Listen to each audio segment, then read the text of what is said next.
Welcome to the Business and Enterprise Systems Mission Success Podcast, for a conversation about things happening at BES and other topics of interest. Today, we have a very special guest, Miss Priscilla Merriweather. Miss Merriweather is the program manager for Eagle Eye, and we've got several things we're going to cover today. So, Miss Merriweather, good day to you, and welcome to the podcast. Hello, thank you for having me. So I want to get into this first of all with Eagle Eye, with your entire career. Just tell us a little bit about yourself, your background. How did you get to where you are today? What all are you doing today? All right, great. I'm a software engineer by trade, and currently I am an acquisition program manager for the Eagle Eye program, as you mentioned. And it's actually a pilot program. And how it started is Executive 14028 about securing the software supply chain. So BES knew that, we didn't have anything in place. So we decided to start this pilot program to look at ways to help secure our software supply chain. So I was chosen to be the program manager for this. And two, as I as I went on to the ATAC program and got involved with that problem statement and came back to the office, I still see how Eagle Eye can help enforce some of the things that we're trying to do on that side, which is integrate generative AI into BES and to the Air Force. Okay. And I love that you brought that up because really that's going to be the bulk of our conversation today. We call it ATAC, but that's the Advanced Tactical Acquisition Corps. And that's a Yes. special training process. I don't know. Tell us about it. How did this opportunity come up? Who were the people that kind of gave you the encouragement or the endorsements to take this, to tackle this? Really, it's a big deal. So first of all, congratulations on being selected, but tell us all about it. Okay, so twice a year we get the an announcement to enroll. So actually, it was one of the things that I saw that came into my inbox, and I read the background of it, and it piqued my interest. I was interested in it. I will say, being from Gunter, I was a little bit hesitant because it's a 14-week TDY. So I was away from home for 14 weeks. However, the mission spoke to me because it has three pillars: leadership, enrichment, and a problem statement. So it piqued my interest in wanting to learn more about it and to be more involved in it. So I applied, and you have to get your first level supervisor endorsement because you will be gone for that long. So they have to endorse you. And my supervisor, once I went to him with it, he agreed that it's something that I should apply for, and I did. Awesome. So 14 weeks, we're going to talk about that a little bit more in a second, but I know in that entire process, you're coming together with a team from around the Air Force, uh, Yes, a civilian, military, or a combination of, both. okay. It's civilian and military from around, and they try to do with different different work backgrounds. So I'm a program manager. We had engineers, and we actually had a physicist. We had a human psychologist. Okay. We had logistics managers. So there is a diverse group of us who came together to work on a problem statement.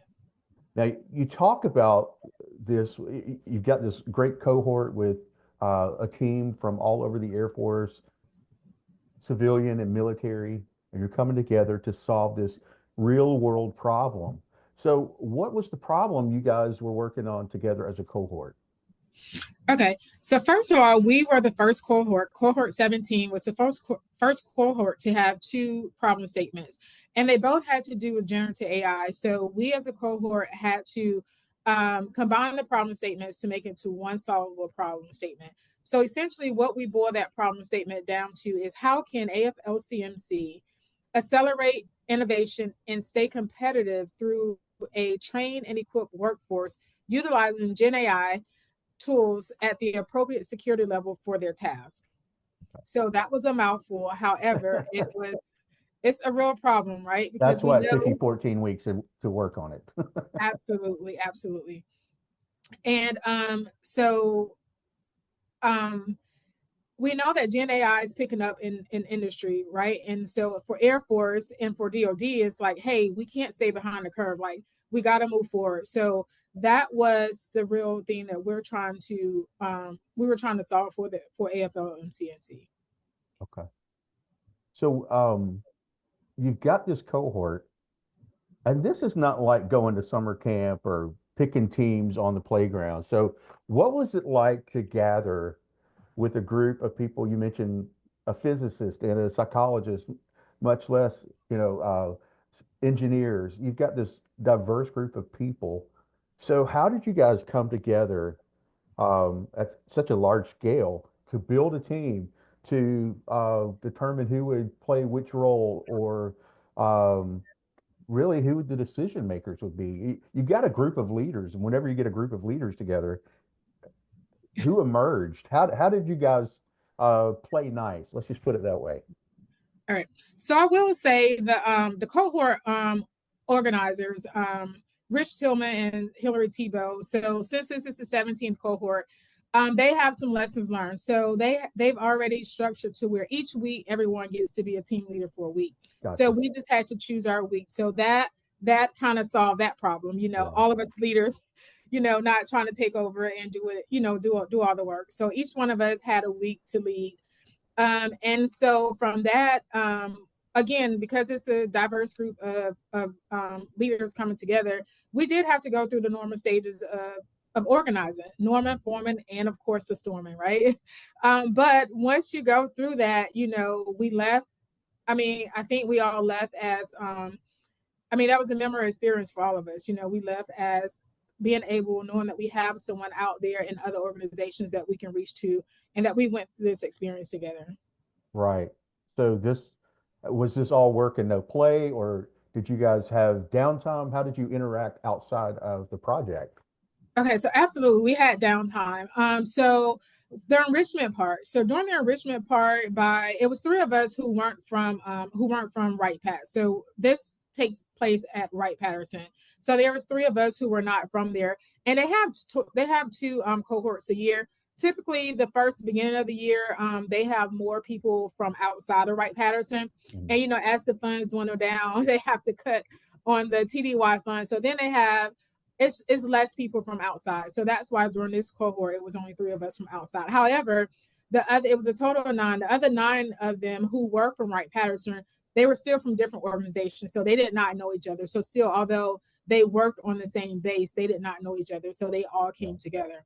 But some of the enrichment included going on field trips, learning about the area, the Wright Brothers Museum that was there in Wright Patterson. We went to AFRL, the Air Force Research Lab. We went to AFWorks.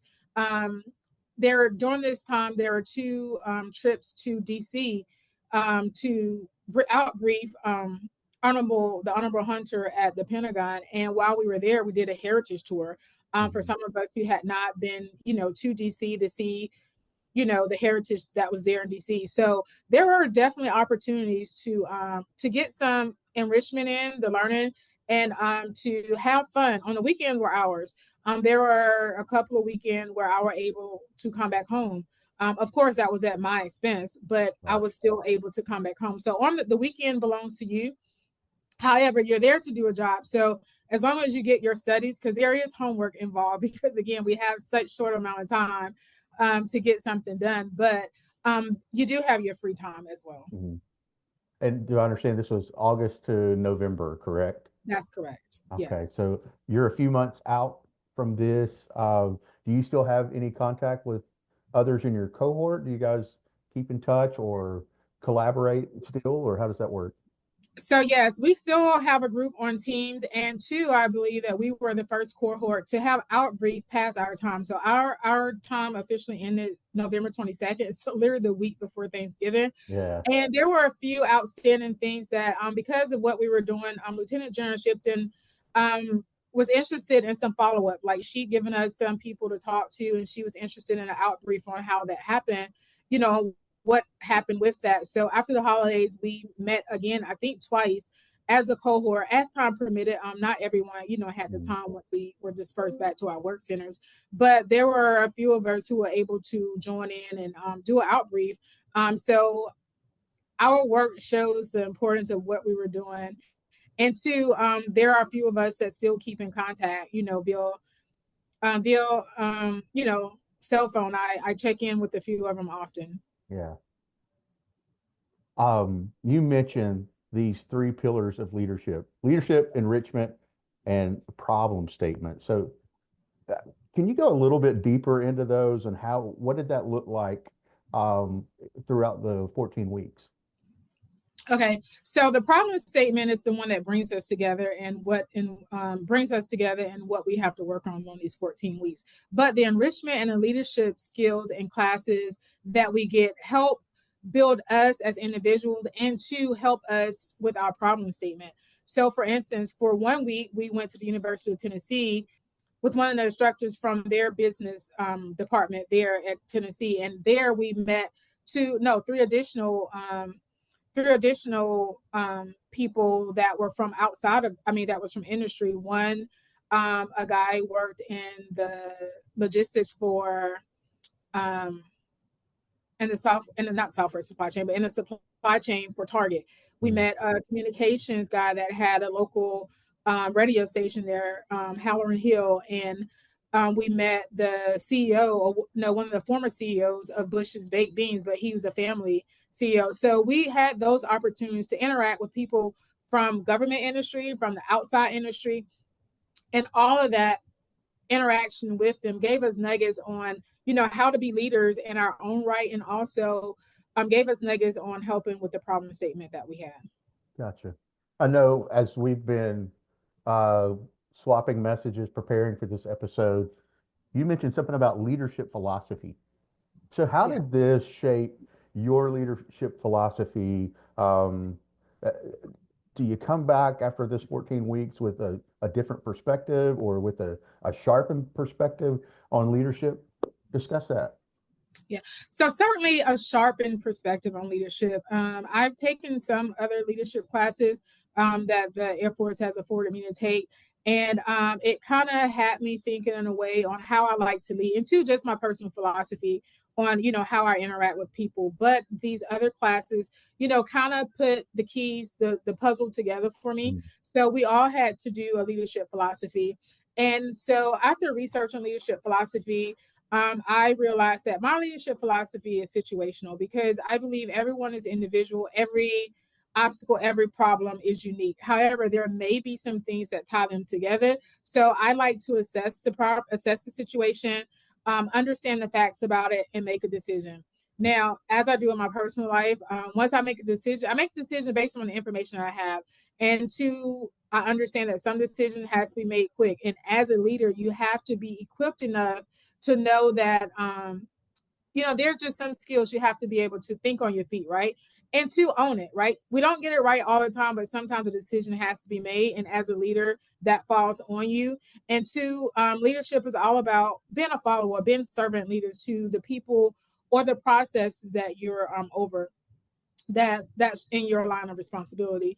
So in being a great leader, you also have to know that your people are your greatest asset. So that's what I believe, and that's what I go by. So in any mission that I have, I believe my people are my greatest asset. And two, if you take care of the people will take care of you. And understanding and having the right people in the right position to do the job for you. That's so good. So good. And this next question is really a little difficult one as we start to wrap up here, because you've already just been giving us such great feedback. But what are two or three of the biggest takeaways, or what are some lessons or skills that you brought home, or any self-discovery? How could you uh, meet the person that's a candidate for the next ATAC cohort and say, this is how I came away from it a better leader? What would you share with them? Okay, certainly I would say, first of all, don't be afraid to go, because don't let the 14-week TDY scare you. It Yeah. will go quickly. I remember the first day we get in there, and And one of the young ladies that run the group, she said, "Hey, it's going to go by fast." And I'm sitting there thinking, like, no way.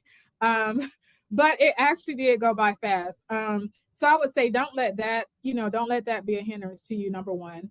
Number two, if you're open to the process, be open to the process. There's a lot to learn, and even a lot to learn about yourself. Like, I thought I was very self-aware, but I've never been away that long from my family, and Yeah. two, just from work. So that kind of had me, just looking at, there was some personal growth that happened during Mhm. that time for me. And two, um, I have a child, a minor child that was at home. But of course, you have family behind you. My husband, he took care of that. So you have to have that group, that's where your community comes in, is important. So that if you have that in place, or if not, ensure that you have that in place. If you have obligations at home that has to be taken care of. And then number three, again, go for it, because you will learn a lot. It's just so many things. So there was one nugget in Tennessee. One of the guys told us, about communication, right? He called it connecting, because with communication, it's communication and connection. So you can Yeah. communicate with anyone once you find that connection. So, it had a light bulb go off. It's like, you know what? That is true. And some of the articles we read about the art of persuasion, right? Again, which also connects to connecting to someone to communicate, because you have to find that common ground. Mhm. When you're going into these meetings for negotiation, when you're going in asking your sponsor for more money for the program, right? Again, they just want to make sure it's working. They don't really sometimes don't understand the technical debt that has to get cleaned up in order to make the application run. It's like, no, I just need my requirements. But you have to, help them understand that, hey, if this doesn't get tended to, it won't run properly for you. So all those tools of learning how to communicate, learning how to negotiate are invaluable for the Air Force, for your work, and also for your personal life. So again, Yeah. it was one in a lifetime experience thus far in my career. And also, you had an opportunity to meet with the Honorable Hunter, Lieutenant Colonel Shipton. I'm sorry, Lieutenant General Shipton. So we had an opportunity to meet with people that we don't normally meet every day in our everyday work. So that, and two, they gave us our full attention. Sometimes it was only 30 minutes, but they still took the time to talk to us and give us insight from their perspective. So you don't get that every day at this level in your career. Right. So it sounds like you enjoyed it. I did. I did. That's awesome. Miss Merriweather, thank you for this. I think you've given us a lot of information, especially for anybody that's ever considering ATAC. This could be a recruitment video for sure. So thank you for taking the time to join us today. And thank you all for joining us for the BES Mission Success Podcast. At BES, we run the systems that run the Department of the Air Force, moving money, manpower, and materiel. Until next time, good day.